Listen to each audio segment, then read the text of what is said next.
All right, guys, so I'm trying to get this thing figured out. It will not 60 foot the way I'm wanting it to. I know 60 foot is really difficult to do, but I have a pretty good idea what the problem is. I think the front end is separating way too fast and way too much.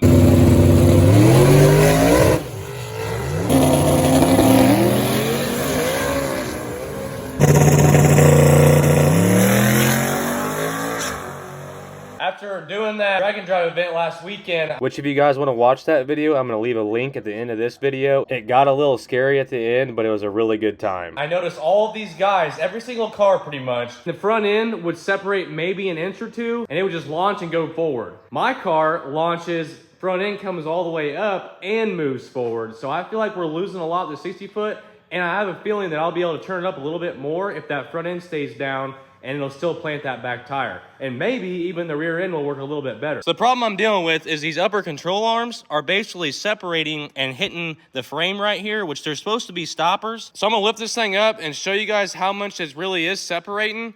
And then I've got a different set of ball joints. So I ordered a QA1 extended ball joint because I was trying to get this thing to work on no prep surface. So I was getting a little bit more travel on the front end to get that the weight to transfer to the back. But now that I'm doing strictly track racing, I need to switch out the ball joints back to the factory ones. So that's what those are. So I'm gonna take the extended ones out, put those in. Then I'm also gonna put bump stops. So I have them on there right now, but I haven't had the bump stops on this whole time. So I'm hoping with the factory style upper ball joints and those stoppers, we're gonna lose around 2 inches of travel, which should help quite a bit. But I'll show you guys where it's at right now, and then we'll go through putting those ball joints on, and then I'll show you guys where it's at the end, and hopefully we'll get some serious 60 foot improvement times the next time we head to the track. So just to get a pre-measurement here, in the center of the wheel well, we're getting about 25 5/8 to the bottom of the fender. So I'll raise this thing up and show you what it's at right now. So here's the stopper I was talking about. That actually goes in the bottom of this upper control arm, and then it hits the frame.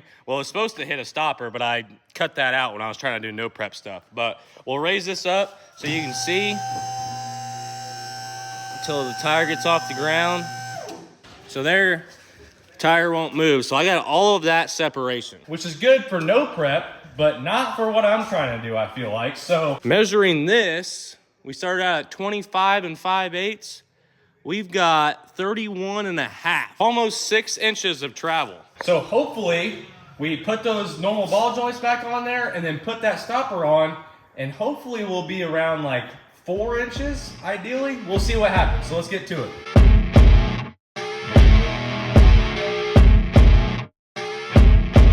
So I have this bump stop still on, and as you can see, it's just like sandwiched against the frame. So that isn't gonna work that well. Probably just gonna have to build some new like little platforms for those to actually ride on.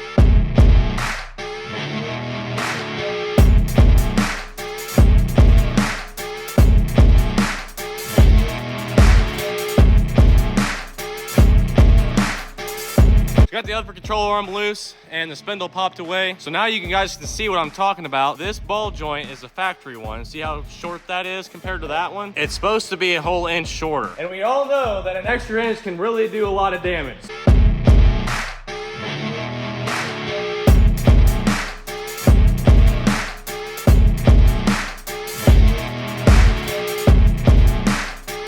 All right, guys, one in. It got a little sketchy there for a little bit.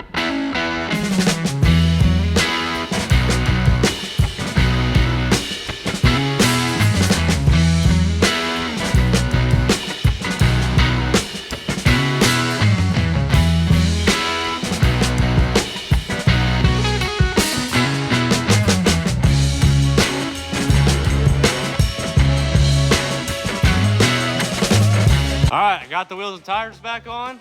We're gonna lower this thing down, put that bump stop on this side, and then see how much separation we got. So let's see what it does when I lift this thing up. It should stop a lot earlier. Yeah, there we go. That is definitely an improvement.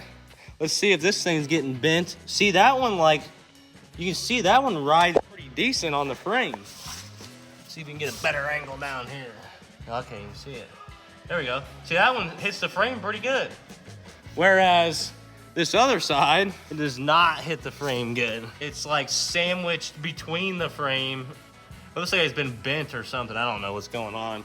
So this one's probably separated quite a bit more, yeah. Not good. So this thing's gonna launch at like an angle or something. At least one side's gonna be higher than the other, that's for sure. So I don't know, and I'm gonna have to figure something out. I know a lot of the aftermarket A-arms, they have basically they have a bolt that goes right in here, and then you can lower and raise that bolt to adjust where it stops at. So I might end up doing that instead. So then I have adjustments that I need. So let's measure this now to see what we got. So before we had 31.5, and now we've got basically 29.5, just short of it. So we lost 2 inches, so that is exactly what I expected to do. That bump stop's about 1 inch, and then those ball joints are about 1 inch. But we still need to limit it more, I think, because that is good, but I think even that's too much. I think all we need is about 2 inches separation just to get that weight transfer to start, and then just launch forward and to get that 60 foot really good. But I think that's gonna be the end of this week's video. Next video will definitely be us going to the track to see if this helps. I will get that bolt installed to limit it even more, and then we'll head to the track and hopefully we'll improve that 60 foot. But come back next week, see what we tear up. I'll see you later, guys.